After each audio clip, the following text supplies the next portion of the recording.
on Nord Stream, I know that there's a lot of talk about Nord Stream and Keystone, and I'm just trying to help help people understand it. Is there? Well, yes.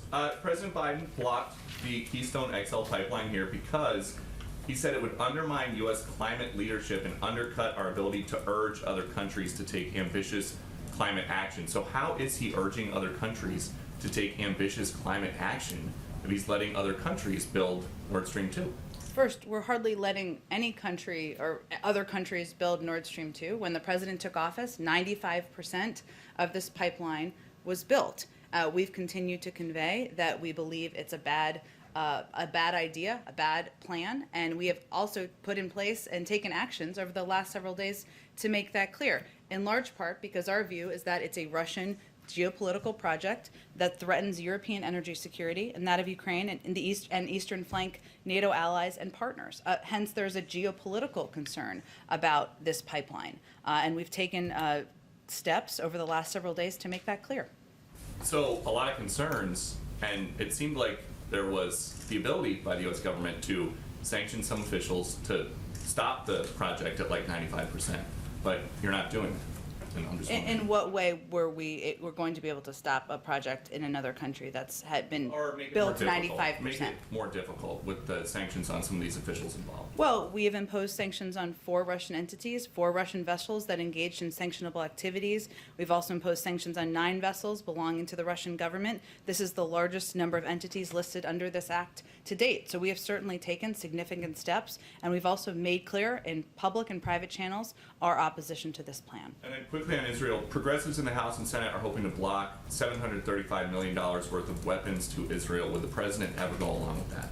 Well, let me first say that the State Department oversees arms sales and any confirmation of those specific details or notifications that may have gone to Congress.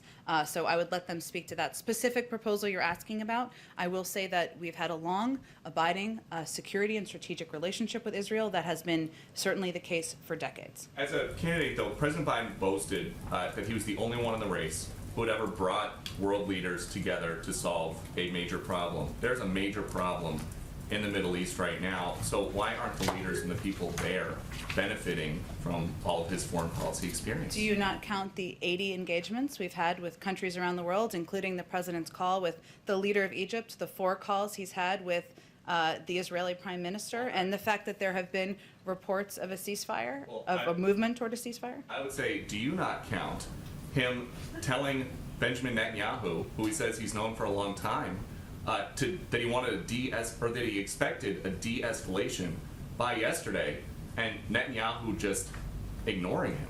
Well, first of all, I would say that we are continuing to work toward that, and that we have believed that they are in a position to start winding their operations down. And certainly that is what we've been conveying, and that is what we expect to happen in short order. So, last one.